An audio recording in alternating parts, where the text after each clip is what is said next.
Start recording, PPT visuality और मेरा pen. नमस्कार साथियों, शिक्षा शास्त्र की एक और क्लास में आप सभी का स्वागत करता हूं। मेरा नाम है अनिकेत। चैनल पर जितने भी लोग नए हैं, चैनल को जरूर लाइक सब्सक्राइब शेयर करें, क्योंकि शिक्षा शास्त्र विषय से जुड़ा टॉपिक रेगुलर अपडेट होता है। अगर आप बीए, एमए, टेट, सीटेट के विद्यार्थी हैं, शिक्षा मनोविज्ञान पढ़ रहे हैं, तो ये क्लास प्रॉपरली आपके लिए है। और एजुकेशन वाले ये क्लास बिल्कुल ना मिस करें, क्योंकि आपके लिए ही तो क्लास है ये, और आपके लिए ही पढ़ा रहा हूँ। तो आप भी अपने अंगूठे का सपोर्ट दिखाइए और चैनल को ज़्यादा से ज़्यादा लाइक सब्सक्राइब शेयर कराइए। पढ़ाना मेरी जिम्मेदारी, मैं पहले भी कहता हूँ, और पढ़ना शेयर करना और इसको आगे बढ़ाना आपकी जिम्मेदारी। तो सीधे टॉपिक पे आते हैं। हम लोग इंटेलिजेंसी की थ्योरीज कवर कर रहे थे, जिसमें से इसके अंदर की थ्योरी कवर कर ली। लास्ट क्लास में हम लोगों ने डेनियल गोलमैन की थ्योरी कवर की थी, और आज उसी सीरीज में हम कंटिन्यू करेंगे कैटल और हार्न की बुद्धि का सिद्धांत। अब देखो, ये सिद्धांत थोड़ा अलग है, लेकिन ये बेस है। मैंने एक दिन कहा था क्लास में कि जो आगे की थ्योरियां मिलेंगी आपकी, वो स्पीयरमैन की थ्योरी पे काफी फोकस होंगी, या कह सकते हो कि आधार का काम करती है स्पीयरमैन की थ्योरी। अगर स्पीयरमैन की थ्योरी याद हो तो मैंने ऐसे बताया था कि ये जी होगा। इसी तरह कई आपको स्पेसिफिक एस मिलेंगे, ठीक है। और ये सब क्या थे? सिंपल वे में स्पीयरमैन की ये थ्योरी है कि एक जनरल फैक्टर है, बाकी स्पेसिफिक फैक्टर है। तो रेमंड कैटल और ये जॉन हार्न उनके शिष्य थे। इन्हें इस थ्योरी को कंप्लीट किया दोनों लोगों ने मिलके। अब इन्होंने ये जो सिद्धांत किया था, उन्होंने जो इंटेलिजेंसी है उसको दो भागों में बांटा, लेकिन एक्चुअली में जो उन्होंने दो भागों में बांटा था वो कुछ नहीं, स्पीयरमैन का जो जी फैक्टर था उसी को दो भागों में बांटा। एक इन्होंने फ्लूइड बनाया, फ्लूइड कहा, और दूसरे को क्रिस्टलाइज थ्योरी कहा। मतलब जो दो हिस्सों में बांटा, फ्लूइड और क्रिस्टल इंटेलिजेंसी बांटी। अब तरल बुद्धि क्या होती है, ऐसे समझ लो। इसमें क्या क्या आता है कि नई समस्याओं को, या यानी न्यू प्रॉब्लम्स आपके सामने आ रही है, उनको सॉल्व करने की एबिलिटी है।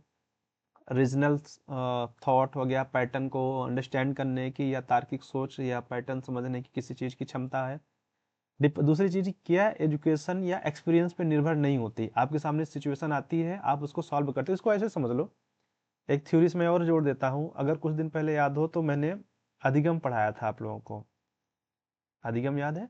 अधिगम में एक थ्योरी थी समग्रवाद या समग्र का, जिसमें कॉन्सेप्ट आया था, कोहलर की थ्योरी थी, जिसमें उन्होंने क्या किया था, चिंपैंजी पे एक प्रयोग किया था, जिससे हमारा एक सिद्धांत बना था, जिसे हम लोग सूझ का सिद्धांत कहते हैं। ठीक, उस सूझ के सिद्धांत में क्या था कि उस चिंपैंजी के पास सामने पूरी सिचुएशन थी। वो पूरी सिचुएशन को ऑब्जर्व करके क्या करता था, प्रॉब्लम को सॉल्व करता था, और उसके सामने हर बार सिचुएशन नई होती थी, और यानी वो पुराना एक्सपीरियंस नहीं यूज कर सकता था। तो यहाँ पे कहने का मतलब वही है कि यहाँ पे एजुकेशन या ये एक्सपीरियंस पे निर्भर नहीं करती। आपको इसको डेली लाइफ में यूज करते हैं, आगे नई प्रॉब्लम आती है सॉल्व करते हैं, नई प्रॉब्लम आती है सॉल्व करते हैं। एक्सपीरियंस से यहाँ कोई आपको लाभ नहीं मिलता, कहने का मतलब है। और देखो, थ्योरी एक मैंने दो जगह से रिलेट कर दी, तो आपका यहाँ से कोहलर की थ्योरी भी जो लोग पढ़ना चाहेंगे जाके पढ़ लीजिए, रिवाइड हो जाएगा। मोस्ट मेनली क्या होता है कि ये युवा अवस्था, आपकी जो एज होती है, ये ज़्यादा होती है, और जैसे जैसे आपका बुढ़ापा आता है या एज घटती है, सॉरी एज बढ़ती है, तो ये क्या होते हैं कि जैसे आपकी क्या होती है, भूलने की बीमारी हो जाती है, मेमोरी लॉस होने लगता है, तो ये घटने लगती है। तो ये हो गया हमारा फ्लूइड इंटेलिजेंसी। अब आते हैं दूसरा, क्रिस्टलाइज इंटेलिजेंसी, ठोस बुद्धि। अब ये क्या होता है, ये आपके एक्सपीरियंस और एजुकेशन से इंस्पायर होता है, यानी कह सकते सॉरी अफेक्टेड होता है, प्रभावित होता है। इसमें लैंग्वेज हो गया, वर्ड हो गया, जनरल नॉलेज हो गया, आपकी स्किल्स हो गई, ये आती हैं। और ये एज और एक्सपीरियंस के साथ बढ़ता है।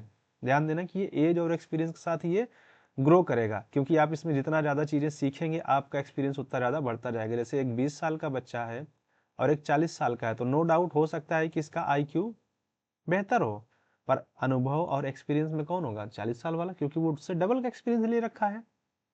और ये क्या होता है कि ये स्थिर रहती है और जीवन भर उपयोगी होती है, यानी इसमें कमी नहीं आती है। अब इसको अगर इस दोनों थ्योरी को, दोनों टर्म्स को अगर हम सिंपल वे में कहा जाए, तरल बुद्धि का मतलब यहाँ क्या होता है कि जो हमारी माइंड है, जो हमारा दिमाग है, नई सोचने और समस्या को सॉल्व करने की स्किल्स रखता है, ताकत रखता है। ठीक है, उसके सामने न्यू सिचुएशन आएगी, वो सॉल्व कर देगा। जबकि हमारी ठोस बुद्धि क्या होती है कि सीखी हुई जानकारी, मतलब आपने जो अब तक लर्न किया है, और आपको अपने एक्सपीरियंस का क्या होता है कि एक खजाना होता है, भंडार होता है, तो उस पे आती है। और अगर आप कोई बुक्स पढ़ेंगे तो बुक्स में ऐसे दिखाया जाता है ठोस बुद्धि को कि तरल बुद्धि हो गई यहाँ पे, प्लस यहाँ पे जोड़ दिया जाता है पर्यावरणीय संदर्भ है, ठीक है, और तब जाके बनती है हमारी ये ठोस बुद्धि। तो अगर आप कोई किताब पढ़ा होगा तो उससे ये चीज मिल जाएगा, यही डायग्राम।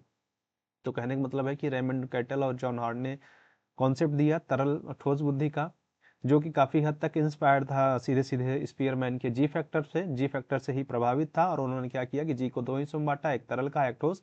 और मतलब सीधी सी बात है कि ये जन्मजात होते हैं, ये फिक्स होते हैं, बदले नहीं जा सकते हैं। जी फैक्टर क्या था स्पीयरमैन में कि वो बदला नहीं जा सकता, सबके साथ क्या होगा कम या ज्यादा हो सकता है पर उसमें छेड़खानी नहीं की जा सकती। फिर उन्होंने इसी जी फैक्टर को अपने थ्योरी के अकॉर्डिंग उन्होंने दो हिस्सों में बांट दिया, एक फ्लूइड में और एक क्रिस्टलाइज में, जिसमें से इन्होंने फ्लूइड में कहा कि ये प्रॉब्लम सॉल्व कर सकता है, इसमें रीजनल थिंकिंग होती है, पैटर्न समझ कर सकता है, ओके। और जबकि फ्लूइड सॉरी क्रिस्टलाइज में कहा कि एक्सपीरियंस है, एजुकेशन से अफेक्ट होता है, लैंग्वेज हो गया, वर्ड्स हो गए, और जनरल नॉलेज हो गया, स्किल्स आपकी इसमें होती हैं। तो ये हो गई कैटल की, कैटल या हॉर्न की हमारी तरल और ठोस बुद्धि।